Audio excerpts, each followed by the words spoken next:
So picture this.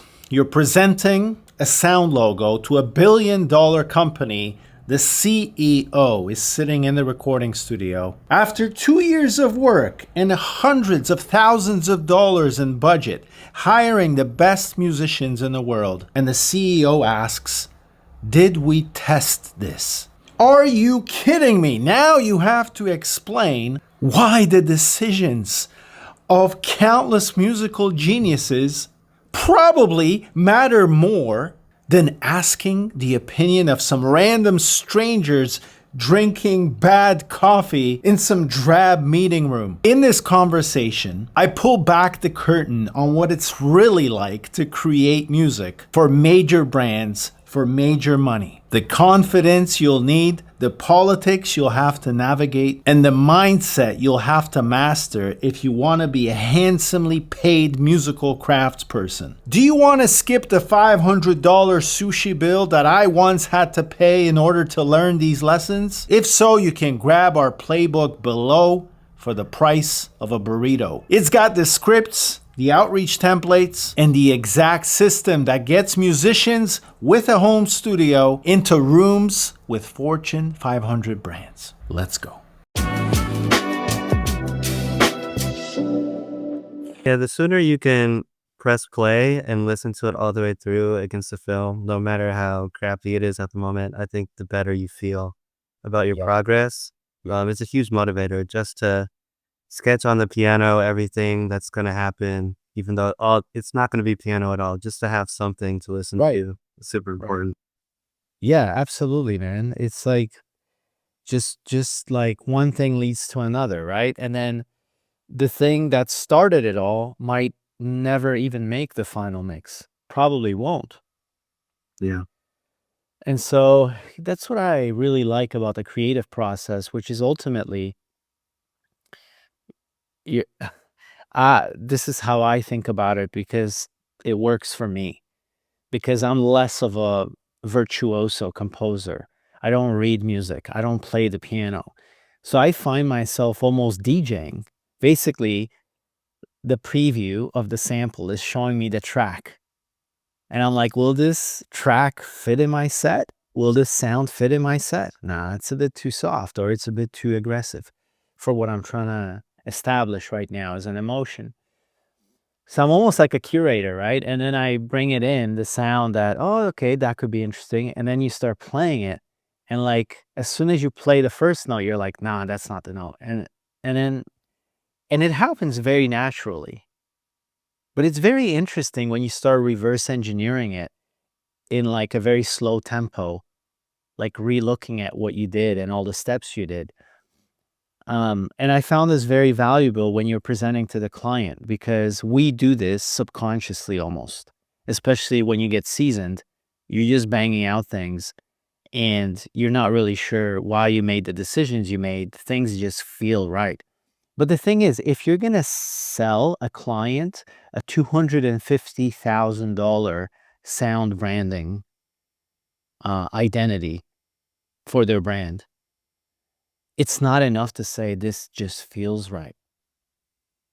You literally have to unpack the entire journey of sound selection, of harmonic structure selection. Like, why did you decide to make those steps? And it's when I started doing sound branding that I realized just how powerful it is to reverse engineer your own process and figure out why the unconscious made these decisions. Because in a lot of ways, there will be a lot of reasons for those decisions. And it's fascinating to find out what the reasons are once you ask yourself. If you're just composing, I think, for film and television, like it's not so useful to talk about intellectual rationalization for why, right? It just feels good. It's right. Like everyone's like, okay. But I found it really interesting. Like if the client is going to pay $200,000 for 3 notes, it's sometimes not enough for them to just hear like dan dan dan. They're like, okay, so I don't even know like if this is right or wrong. I'm about to spend 300 grand. Please Yeah. show me a 97 slide presentation on why this will work. And Yeah. Yeah, it's also the only time where, at least in my experience, it goes through multiple rounds of testing and they like have people watch it and like scan their eyes and like their brain waves to see what emotion they're feeling once the sound level comes in.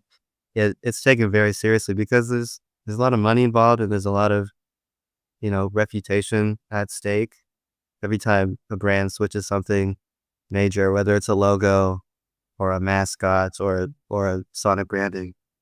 yeah, and I kind of play along with it, even though like I remember when I was presenting the final logo for Philips.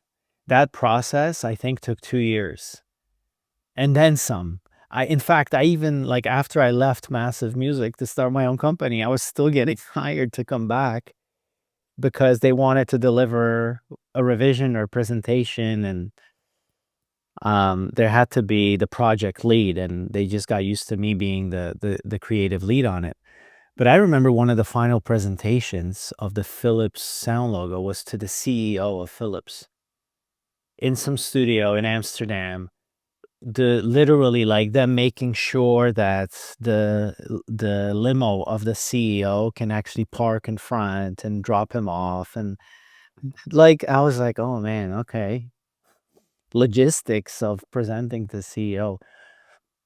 And we've been working on it for 2 years, and we played it to him, and I saw all his people were nervous, like, oh man, it's the CEO, because they don't even get to talk to him on a daily basis. Yeah. And we played the logo, and he was like, I could tell, it's like I could tell that he doesn't know what to think about it. He's the CEO of Philips. What does he know about bow, bow, bow, bow? Like what? So all he did is he said to me, or to the room, I guess, did we test this? And was how we did some tests, not like large tests, but we've had some tests. And he's like, well, all we want to make sure is that we test it, we just want to test it. And I said to him something cheeky that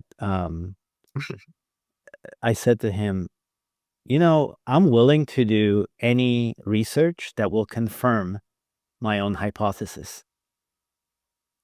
And he laughed, like, but he laughed in a way where he had to like almost like correct himself for the sake of the room. Mm. So what happened in that exchange? What I was saying basically to him was what Steve Jobs said about testing, which is like if or Henry Ford said this about testing. He said, if I asked what people wanted, they would say, "Give me faster horses." That's why Steve Jobs said he doesn't test, because he's like, people don't know what they want, and the job of an innovator is to give them something that will delight the hell out of them. And so that's what I was trying to say to the Philips CEO, even though of course, I couldn't oppose the idea of testing. You just literally cannot say no in the advertising industry. Let's just face Mhm. that. But I was trying to, in a cheeky way, to say, hey, man, like,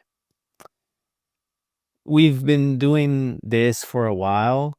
The concept we came up with is solid. It is completely on brand and yet distinct, because we literally made the sound logo out of the Philips light bulbs and created a whole instrument around that. It was a unique sound. It was a distinct sound.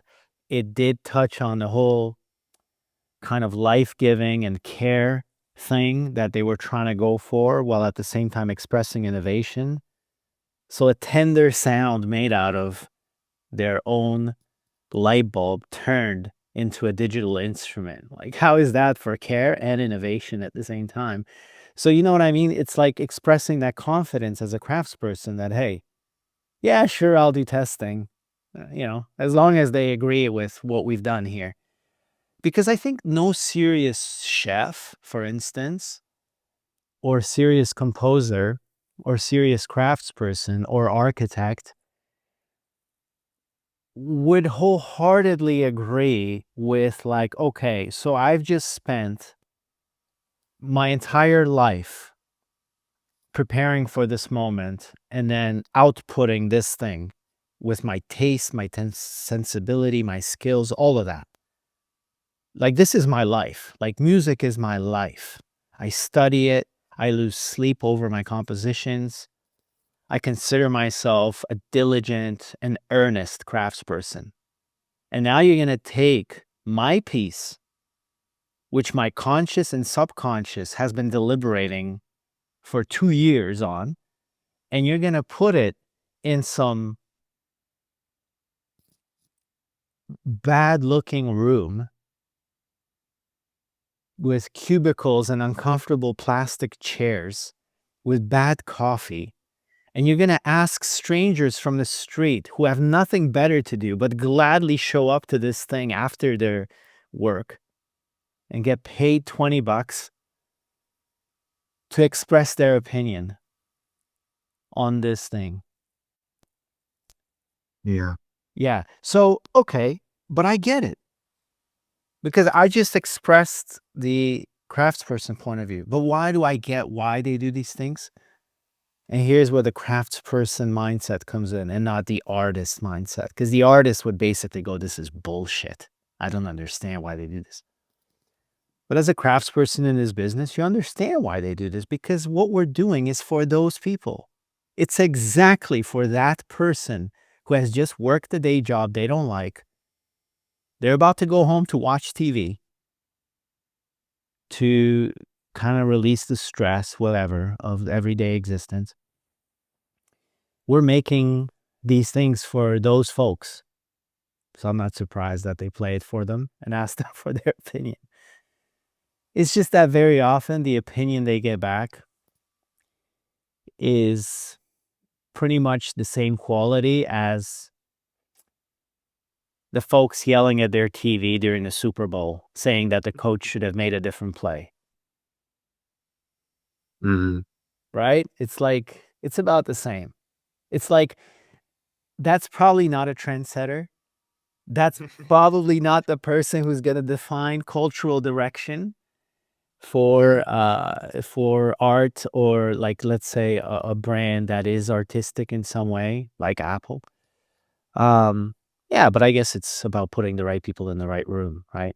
If you get good people in the room, you might get some good feedback. So I'm not even sure if this will be useful as a piece of content, but You'll find a way. we'll publish and let the market decide. Yeah. Well, no, we'll actually rent a room, bring some strangers from the street in, see if they like our video. I like that idea. Wow. Yeah. What do you call that? Research? I got it from like the CEO of Philips, so I know it works. Yeah, man, the logo, I can still hear it on my TV, so that's one of the pluses of like this business is hearing your own work on TV. Yeah.